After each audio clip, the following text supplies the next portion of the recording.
Hi there, my name is Martine. I live in Welcome Bay with my two sons who are 14 and 16. And I run a little business from home. It's called SweetOrange, content creation and PR. So I write mainly and do marketing strategies and things like that for small businesses, for not-for-profits. And I write for publications and newspapers and all sorts of websites.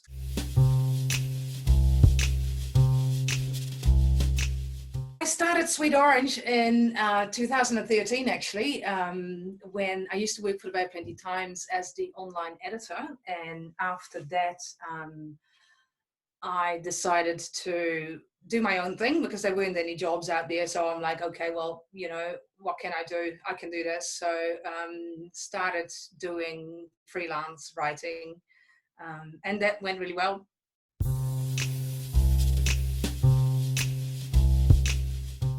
Really see it as a long holiday.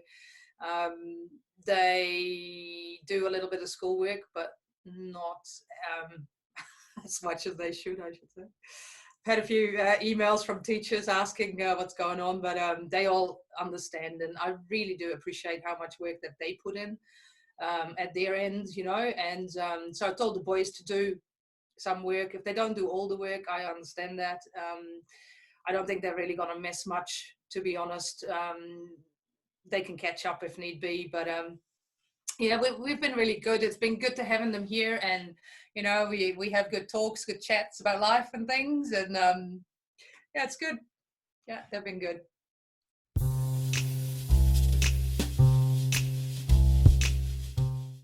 If you are a sole trader, you obviously are a brave person who is willing to take risks and understands what it takes.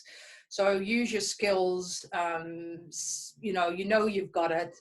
May not be the industry that you're in at the moment, but yeah, look outside the box. Try and get creative. And if you feel a bit hopeless at times or a bit stressed at times, that's perfectly normal.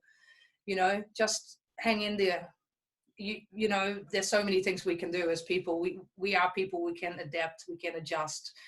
And especially business people, because that's what it's all about. This is all the part of the game, eh? Yeah. Reinvent. I would say more. I'm going to launch something that's actually a product for myself and for my own business, and I haven't done that before. I mean, I've done a little blog, but that's not that at all. It's going to be something that hopefully, it continues. I continue to do what I already do, and that's telling people stories, because there's nothing I love more than telling people stories, because I love people, and a lot of people have amazing stories, and I want to tell them, and that's going to be in a different format, and that is something that comes from SweetOrange that I'm working on launching. So I have got a domain name. It's probably going to start local, but I am not focusing on just local. This could go anywhere, and I don't even know if I'm going to be able to pull it off, but I'm going to give it a good go.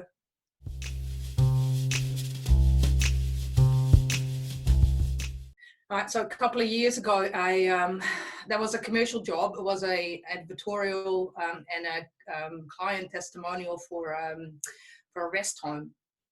And I spoke to a man there, Dan, who was I think he was in his late 60s, so he's quite young to be in a rest home, but he had a series of strokes. So he couldn't live independently anymore, and he had no other option than to live in that rest home. And I really took my time with him. I think I spent about 4 hours, like the whole afternoon with him, cups of tea and lots of banter and stuff, which was great. But most people that lived in that facility were like in their 90s, had dementia, or,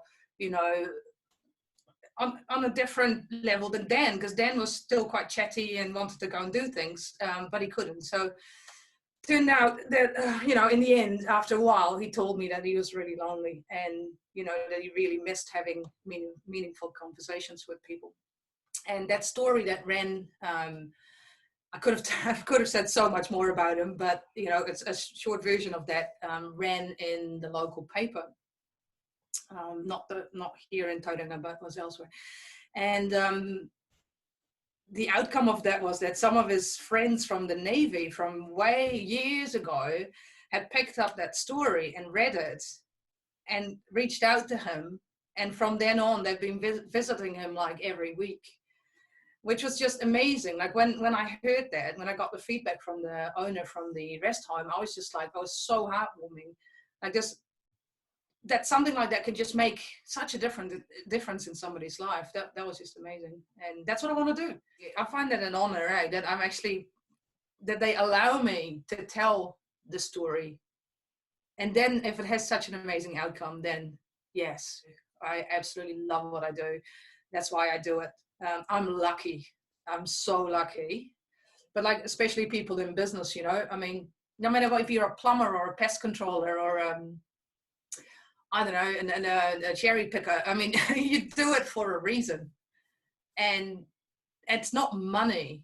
I mean, I don't think that you can be successful in business if money is your only driver.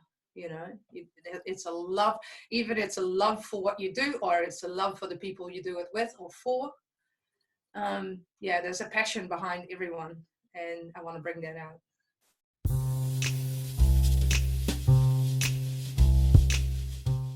I love cooking anyway, but I tell you what, and the boys will tell you this too, I have stepped up my game. I haven't baked a thing. I do not bake. So the whole quarantine is actually, I'm still quite settled and quite level because I'm not baking and I'm not drinking during the day. I'm good. But I have been cooking. So, and the boys don't even miss having takeaways or anything. I mean, it's like they haven't asked for it once.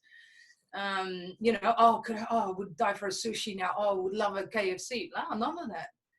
They're really enjoying it. And what else have I been doing? I've been reading a lot.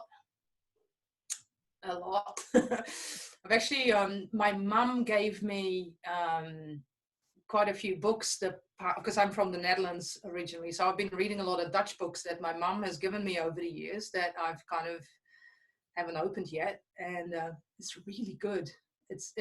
I'm so enjoying it. And yeah, just having the time to read.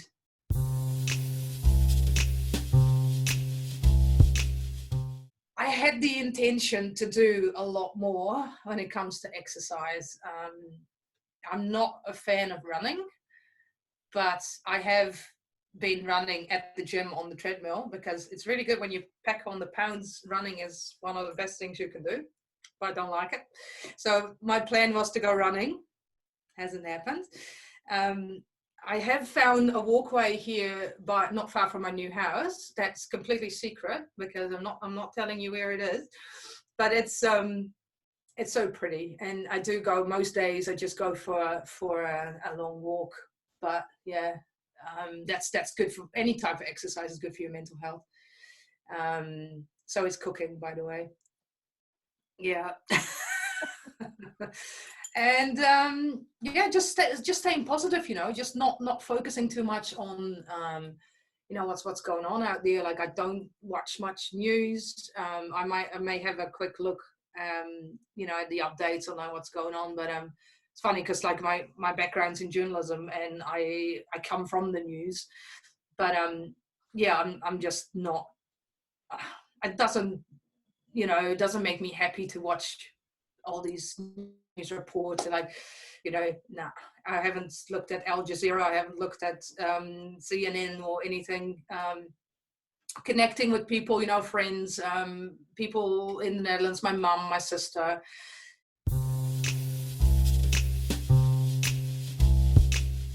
I miss my man, he's in Taupo, so as soon as the restrictions are lifted, I'll be in the car and over the Kaimais and over the hills. and I just miss my friends, for real, giving them a hug instead of hi on Zoom. And I miss going to the gym.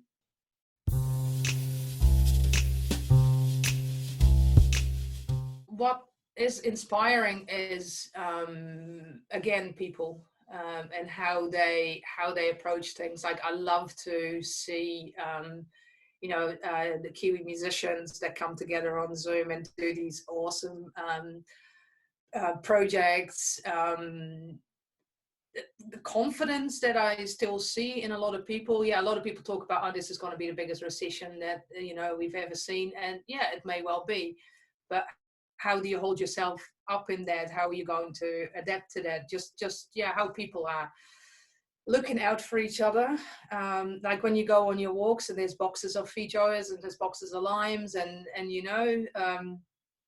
people, the first couple of weeks when you go for a walk and people are like a little bit scared of each other, but now it's like, oh, Morena, hello, how are you, at a safe distance. But yeah, I mean, it's I think we'll be fine. I think we'll be all right, yeah.